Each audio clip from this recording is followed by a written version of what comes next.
안녕하세요, 홍살롱입니다. 만나서 반갑습니다. 여러분 박수 쳐주세요.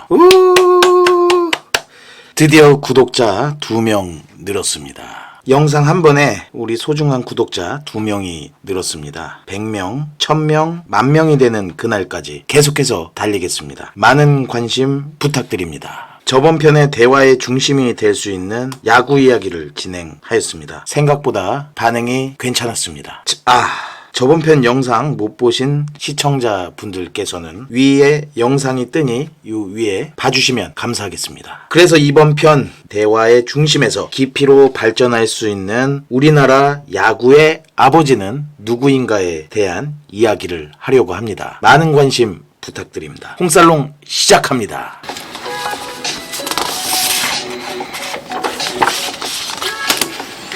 아버지란 당신에게 어떠한 존재인가요? 아버지는 나를 낳아주시고 길러주신 분입니다. 아버지가 있기에 내가 있는 것이죠. 어릴 때는 아빠라고 부르다가 나이가 들면 아버지라고 부릅니다. 그리고 우리 집의 기둥이자 가장이죠. 아버지 얘기를 하니까 갑자기 눈물이 고이네요. 아버지 하면 우리네 부모님 말고 생각나는 것이 혹시 무엇이 있나요? 아버지 하면 생각나는 것들을 우리가 정리해 보았습니다. 각종의 사방에 여러 아버지가 우리를 지켜주고 있습니다.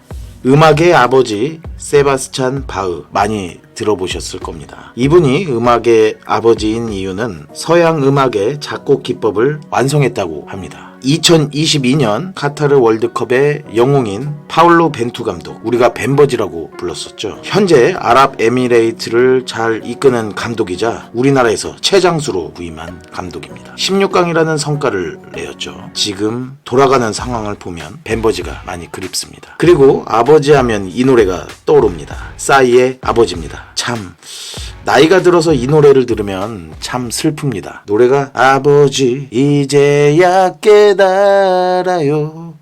어찌 그렇게 사셨나요? 아버지 더 이상 쓸쓸해하지 마요. 이제 나와 같이 가요. 이렇게 부르는 거 맞나요? 그리고 교회에도 하나님 아버지가 있습니다. 그리고 해버지 박지성이 있습니다. 해버지 해외축구 아버지죠. 이렇듯 우리 주변에는 우리를 보살피는 아버지들이 많습니다. 자, 오늘의 주제인 한국 야구의 아버지는 과연 누굴까요? 오늘 한국 야구의 아버지를 제가 소개할까 합니다. 한국 야구의 아버지 바로 필립 질레트입니다. 오른쪽 사진이 한국 야구의 아버지입니다. 1872년부터 1938년까지 사셨던 분입니다. 이분의 한글 이름이 길레테. 이것은 이름의 뜻보다는 질레트라는 이름을 음차한 한자 이름입니다. 길레테, 질레트 비슷한가요? 한국 사람들이 당시에는 영어에 생소하다 보니 질레트라는 발음이 어려웠고 길레테라는 이름을 스스로 짓고 한국 사람들이 이 이름을 불러주는 것을 더 좋아했다고 합니다. 굉장히 배려가 깊고 따뜻한 분이죠. 1905년 미국인 필립 질레트가 한국의 YMCA 야구단을 조직하여 시작했다는 게 우리나라의 야구 시작으로 보고 있습니다. 필립 질레트는 대한제국부터 일제강점기에 활동한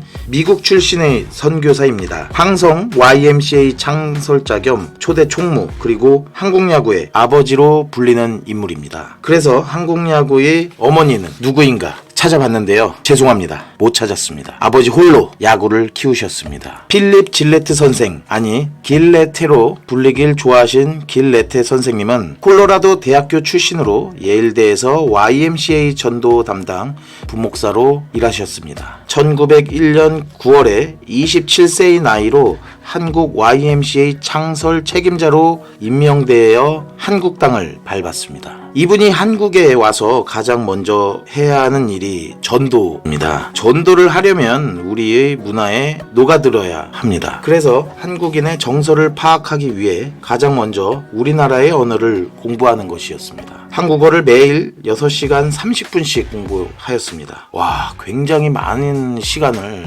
우리나라의 언어를 공부했다는 게 참 대단한 것 같습니다. 우리가 영어 공부도 6시간 30분 하기가 사실 좀 힘들지 않습니까? 그것도 꾸준히 2년을 공부하면서 한국인 수준의 어휘를 구사했다고 합니다. 너무 한국말을 잘해서 당시 사람들이 많이 놀랬다고 합니다. 선생님의 진정성을 알고 많은 사람들이 전도가 되었다고 합니다. 왼쪽 사진이 작아서 안 보일 수 있지만 YMCA 건립터 자리입니다. YMCA 회관 건립터가 현재의 종강역 3번 출구에서 오른쪽으로 쭉 가다 보면 서울 YMCA 회관이 나옵니다. 1950년 9월 27일 북한군에 의해 전소되었고 1967년 재건되었습니다. 이곳을 그냥 지나치지 마시고 한국 야구가 시작되는 곳이구나 라는 생각을 해주셨으면 좋겠습니다. 필립 질레트 선생님께서는 선교 활동도 했지만 한국 스포츠 발전에 토대를 이룬 인물입니다. 야구뿐만 아니라 농구 보급에도 힘을 쏟았습니다. 일제강점기 1911년 105인 사건은 1911년 조선 총독부가 한민족 해방운동 탄압 목적으로 신민회의 안명근의 독립자금 모금 활동을 데라우치 마사타케 총독 암살 모의로 날조하여 신민회 회원 105명을 집단으로 대거 체포한 사건입니다. 이 사건 또한 근현대사 시간에 중요하게 다루는 사건입니다. 너무 어렵나? 별칭으로는 안명근 사건 또는 안악 사건이라고 합니다. 하여튼 일본 놈들 진짜 알면 알수록 나쁜 놈들인 것 같습니다. 조선 총독부에서 이분을 정치적으로 탄압하기 시작했습니다. 1913년 6월 중국 상하이에서 열린 YMCA 지도자 강습회에 참석한 후 조선으로 돌아오려던 그를 총독부가 방해하여 결국 한국으로 돌아오지 못했습니다. 이후 중국 난징, 베이징, 상하이 등에서 YMCA 총무로 활동을 하면서 임시정부 활동을 도와주기도 합니다. 끝까지 한국을 생각하셨던 고마운 한국 야구의 아버지입니다. 질레트 선생님께서 우리나라에서 야구를 전파하는 과정을 정리해 봤습니다. 선생님께서는 직업이 선교사이시기 때문에 항상 선교하는 방법을 고민했습니다. 어떤 방법으로 선교를 하는 게 좋을지 매번 고민을 하셨었습니다. 1904년 당시 YMCA 임시회관으로 사용하던 인사동 태화관은 1919년 3월 1일 민족대표 33인이 모여 독립선언문을 낭독했던 곳, 그 앞에서 미군들이 캐치볼, 공을 주고받는 캐치볼을 하는 모습을 보고 많은 한국 사람이 신기해했다고 합니다. 저거 뭐지? 저렇게 뭔가 좀 딱딱한 거를 던지면서 뭔가 그 가죽장갑으로 막 잡는다는 게 굉장히 신기해 보였다고 합니다. 그 모습을 본 질레트 선생님께서는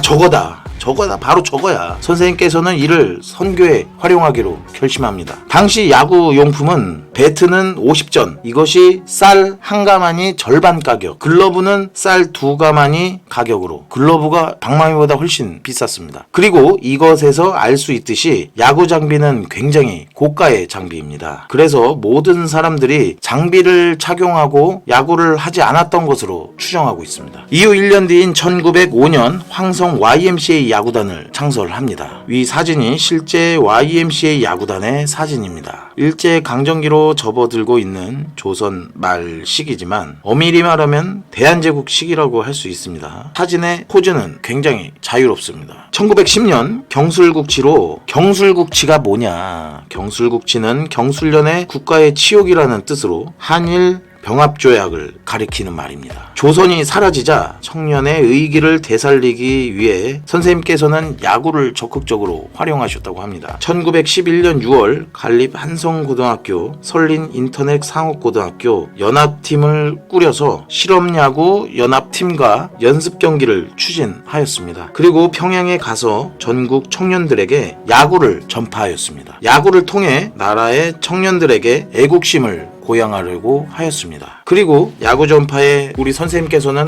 항상 진심이었습니다. 질레트 선생님께서는 야구뿐만 아니라 농구의 아버지입니다. 농구를 전파한 것은 사실 많이 알려지진 않았다고 합니다. 필립 질레트 선생님은 야구, 농구의 아버지입니다. 두 집안의 아버지였습니다. 많이 바쁘셨겠네요. 만약 필립 질레트 선생님께서 야구를 우리나라에 전파하지 않았다면 오늘날 대한민국은 야구를 하지 않는 나라가 되었을지도 모릅니다. 야구는 지금 우리나라에서 가장 인기가 많은 스포츠입니다. 야구 팬이라면 선생님께 고마워해야 할 것 같고요. 그리고 우리 선생님에 대해서도 한번 여러분들도 알아보시고, 이런 말씀드리기 좀 그렇지만 우리 채널 홍살롱 많이 좀 아껴주시고 홍보해 주시면 감사하겠습니다. 오늘 이 시간 마치면서 마지막으로 야구 명언을 소개해 드릴까 합니다. 이 루게릭병이라는 말, 여러분들 야구선수 이름에서 따온 거 아시죠? 루게릭병으로 알려진 헨리 루이스 게릭의 명언입니다. 이분께서는 철인으로 불렸고요. 2130경기 연속 출전 기록을 보유하고 있는 메이저리그에서도 철인 중에 철인 레전드입니다. 이분께서 한 말씀입니다. 나는 이기는 것을 좋아합니다. 그러나 나는 지는 것 역시 좋아합니다. 나는 승리의 스릴을 좋아하고 패배의 도전도